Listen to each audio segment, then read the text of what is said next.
Hey, we got a cameo here. I like it. He don't got his shirt on or nothing. Come on, man. Get on out of here. Get on out of here. That's a brick.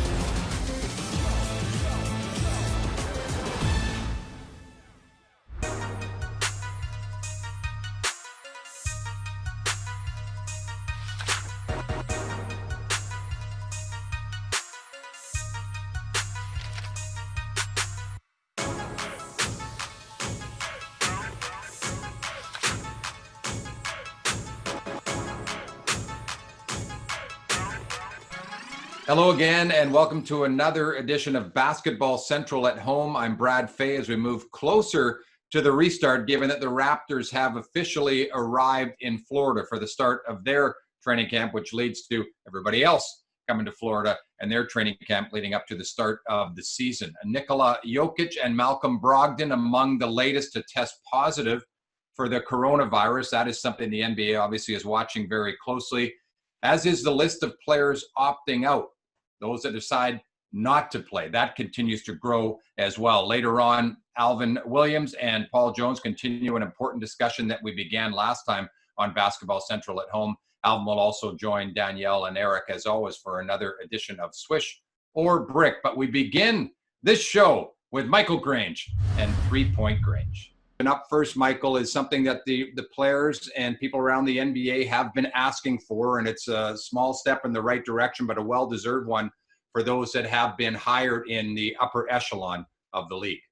Right. There's two hires the league announced this week. David Booth, who was formerly director of player personnel with the New Orleans Pelicans, and then Malik Rose, the former San Antonio Spur two-time champion, who's a rising figure in the executive ranks. They've both gone to the NBA in a basketball operations role, both black executives. And if you look at Kyrie Irving and Avery Bradley and Dwight Howard and the Players Coalition, that's something they really wanted to see the NBA work on. You know, both these guys are deeply qualified. This could be a step for each of them to transition back to teams when opportunities arise in a president's role. There's obviously a very, very low representation of people of color in the highest level of basketball operations. So kind of an interesting development from that point of view. Michael, I think the most interesting thing is players opting out, and there are several reasons why. Avery Bradley, the latest to cite family as a reason that he does not want to play when the league gets back underway. This is all about unique situations with players in the NBA, isn't it? Well, with Trevor Ariza, and you're absolutely right, Trevor Ariza is in a custody battle for his 12-year-old son, and in the meantime had been provided a month of access to his son in what would typically be the NBA offseason. You're presented with a choice. Do you want to go to work, or do you want to be a parent? And he's made the choice to be a parent. It's a very, very understandable choice. And then Davis Bertans, who with the Washington Wizards, he's decided not to play in the restart. He's a player who had a kind of a breakout year with the Wizards. The Wizards want to re-sign him as a free agent, but he's had two ACL surgeries in the same knee. You know, when you balance the risks of coming back and going full speed after a long dormant period, it's decided, you know what, we'll just kind of wait and take this a little more cautiously. Let's get to the end of season awards, I guess we're calling them that. It's sort of a unique situation, but we'll touch on three, beginning with the big one, which would be the MVP, and it was Giannis's to lose all year. Does he still win it? I can't see how anything would change in the next 8 games that would alter what was looking like almost a landslide. I don't know if he'll be a unanimous, but he's going to be very close to unanimous, in part because you look at LeBron James, Anthony Davis, they'll probably split votes. James Harden, I'm not sure the Rockets have had quite a good enough year to kind of really make him a candidate that would vault over Giannis. And then Giannis himself, I mean, you look at his numbers on a per 36 basis, 36 points, 16 rebounds, really a season for the ages, and it's reflected in the Bucks play. Yeah, and relatively limited minutes too. It's unbelievable. How about most improved player? Pascal Siakam won it a year ago, and there was point partway through the year that people said he may be in the running again, but who gets your vote? I like the idea of Luka Doncic. I just think, he had a great year last year, and all of a sudden he is a legitimate MVP candidate, unprecedented production for a player in his second year almost, and, running, a legit playoff contender, and by data, the best offense the NBA has ever seen. So I think that's a good, he makes him a good choice. When the plan to return was announced, ESPN went through every team saying what they're most excited to watch. And for the Raptors, they said Nick Nurse. He was the only coach that got mentioned. Is he the coach of the year in the NBA? When you take a team that lost 2 starters from their championship year, and one of those starters, by acknowledgement, one of the top 3 or 4 players in the game, and you're on pace to have a better year, I mean, that can only be reflected in your coach. People forget all the injuries the Raptors have had to play through to get to this point, and I think we're going to see Nick Nurse at his best potentially in a very unusual return to play. Absolutely. He's looking forward to the experiment, as it were. Michael Grange, 3 Point Grange, thanks for this. Thanks. All of NASCAR's drivers have rallied around Bubba Wallace. That's why Richard Petty is here today, and why Bubba's friends, competitors, and on-track foes have closed ranks around him.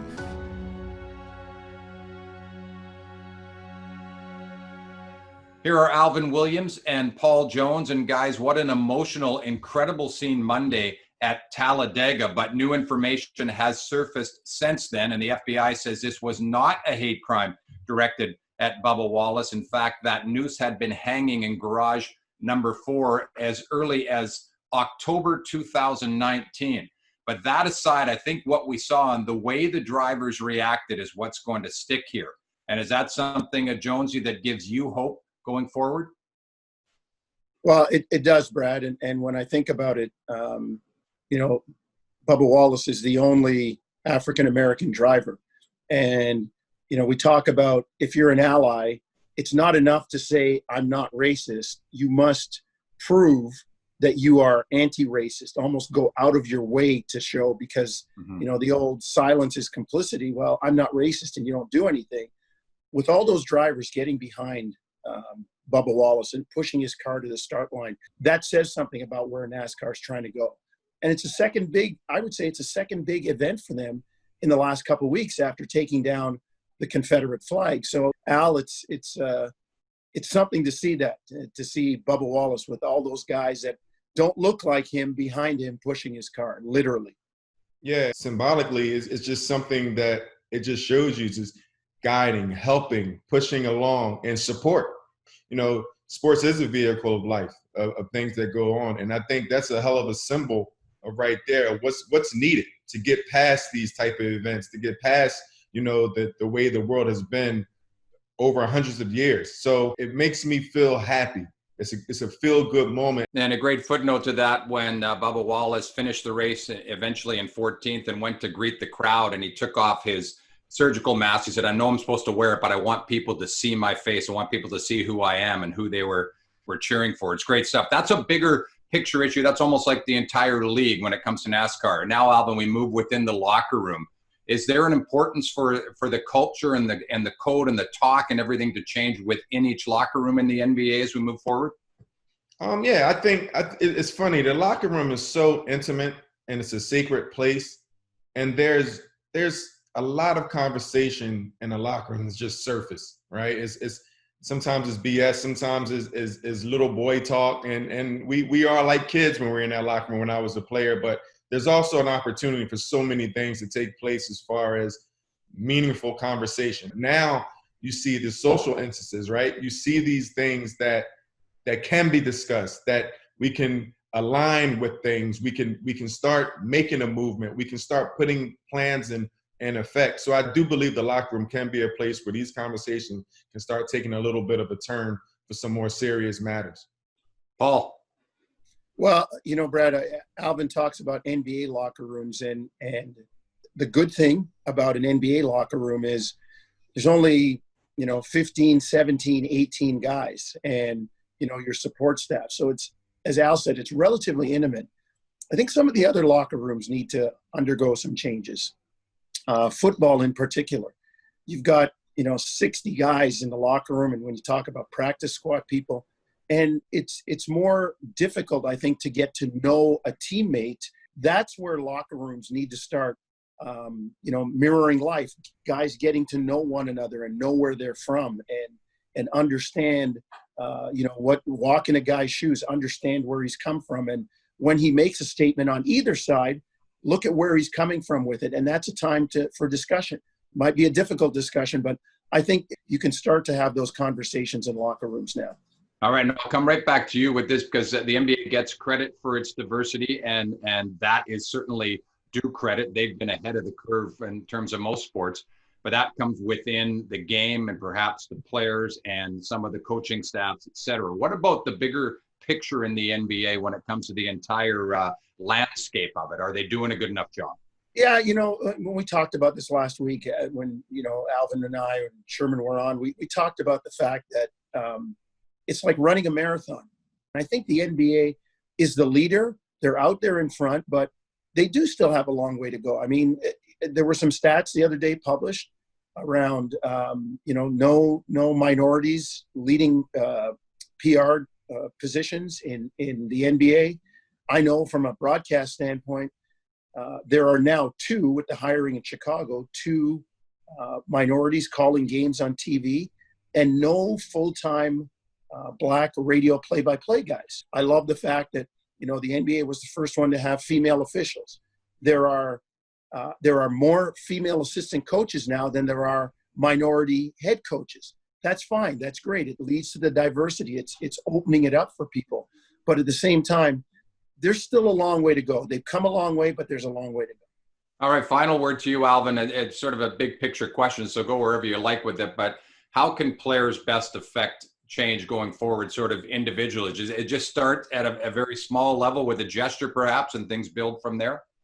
Well, yeah, of course. You start small and you have a platform. And I think, once again, it's conversation. I think the one thing that the players cannot do is be decisive or divisive. I'm sorry, divisive. They need to be decisive. But it's disturbing when you see, certain players say certain things and, they're combating against each other at these times. I think it's a great opportunity for players to come together. They come up with the game plan. They have a hell of a platform. They have the resources. Financially, something can be put in place where they can make a hell of an impact. The conversations have started. They're going about it, but I would love for the players to have some structure internally and then, exercise those things to the out masses. All right, well said, guys. We appreciate it. Again, Paul Jones and Alvin Williams. Thank you.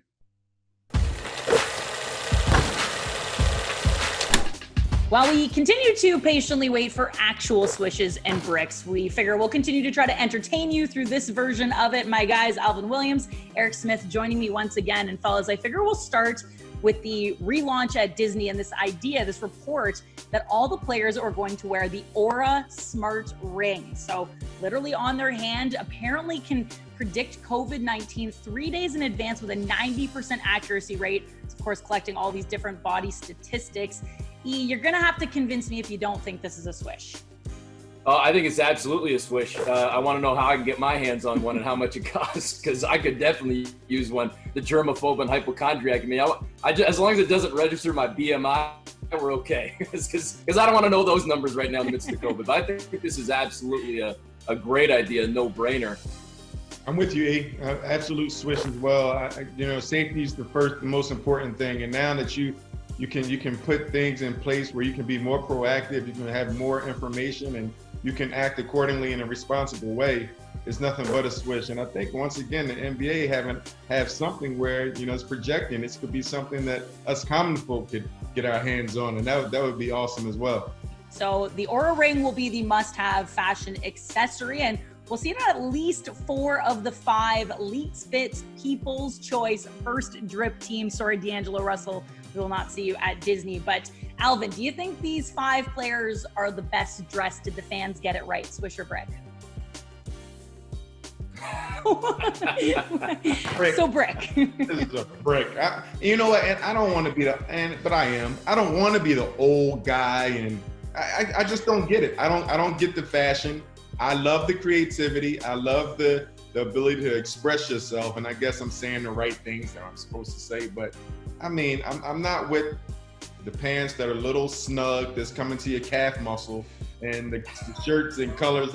I'm not from that era. I wasn't raised like that, but I'm a suit and tie simple. So I'm always in the mode of less is best. And right now, I'm gonna go with the brick.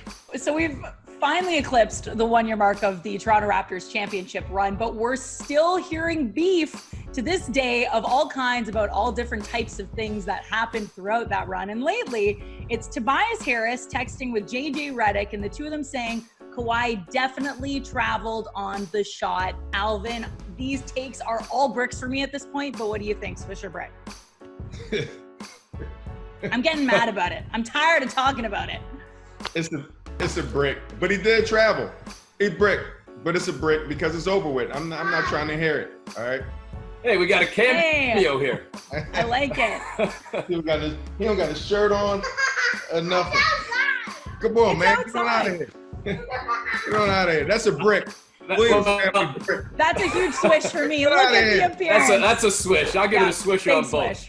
A big swish on both, and a brick on Tobias Harris, Danielle. An absolute brick. I mean, crying over spilt milk a year later, forget it. It's done. It's over with. We're still talking all these years later about Jordan, whether he pushed off on Brian Russell and whatnot. Forget it. The shot was incredible. They lost. Let's move on. Now, this guy clearly isn't hating on Kawhi because he's rocking the Toronto Raptors red number 2 jersey as he dunks all over the mini hoop, and his friend, his girlfriend, I don't know who she is, but was that a swish or a brick? I'm gonna give it a swish because I think it certainly looked like she was ready for it. She was dressed and ready to kill, and if she got that block, she'd be throwing it in his face as well. So I'm gonna give it a swish. If you're ready to play the game, you got to be ready to be on either side of it. So swish. I'm going with brick. This was totally uncalled for. This is like no respect for anything. And to your point, E, they had game planned this. They had said, let's do this, but she was not ready for this guy to go 110%. Like he was in the 1988 slam dunk contest with Michael Jordan. It was Father's Day this past Sunday, as I'm sure you both celebrated, and this dad wasn't about to give up anything to his daughter. Is this play a swish or a brick, Al? Brick again. I'm going with. I'm not going to keep allowing these men keep brutalizing people smaller than them and everything. I'm not doing that, man. So he's going to throw the poor daughter in the pool. Hopefully, she can swim, and then going to hit a jump shot. To me, you don't get any points for that. So I give you a brick. I wish I was playing defense. I don't want to sound like the cheesy dad here, but you're picking up your kid and tossing him in the Shaolin, no less, which is not smart. So I'm saying absolute brick on that one. Both of you are softies. I'm giving it a swish because my dad never took it easy on me growing up either, and I'm tough because of it. So I'm giving that dad a swish. I'm sure the girl will learn her lesson for the next time. In the more unexpected posts that flooded the gram during Father's Day, Charles Oakley wishing Drake a happy Father's Day and letting him know to send any of the haters his way. Was that a swish or a brick? I didn't even know they were friends. I'm giving it a swish. I want that guy in my corner. I want him having my back, and Al played alongside him, and Oak had his back. So absolute swish on that one. Yeah. Before I give Oak a brick, I'm gonna need a brick before I, the busting of his head. So I won't let him come after me. But yeah, Oak is that dude. He's that guy that you can rely on in anything, and that's one of those things. So I'm gonna give him a swish, and there's nothing but love. Drake is a huge fan. I'm sure they've crossed paths many a time. So I'll give it a swish, and you definitely can call Oak on speed dial if you ever needed him. Well, definitely got both your back. Happy belated Father's Day to you both. I'll give you both a swish for being awesome dads and great at this game. Thank you. Thank you. Danielle, Eric, Alvin, as always, entertaining, informative. We appreciate your input, and the viewer and the reader and the watcher, we appreciate your input as well. Last week on the inbox, we wanted to know if you agree with Kyrie Irving's stance that the players should sit out in order to further the Black Lives Matter movement. 20% agree with Kyrie, and 80%, the overwhelming majority, say no. And perhaps that suggests that they feel there's a better platform with the players playing for their movement on TV. This time around, we want to know who is the Rookie of the Year. And there are really only 2 names, and one has a different resume, only 19 games for Zion Williamson, Ja Morant would be the runaway winner in most instances, but this could be interesting given the shortened season. Log on and let us know who you think should be the Rookie of the Year in this 2019-2020 season. That'll do it for another edition of Basketball Central at Home. I'm Brad Fay. We thank you for joining us. We will talk to you soon. We coming to a theater near. Turn it up so the people can hear. Yeah, we the cats they secretly fear. Cause I can spit slang and still speak clear. We here. The lob, Zion. I haven't seen anything like this since Shaquille O'Neal. Morant with a running start. Alvin! Oh, it dunks! What a rookie he has been.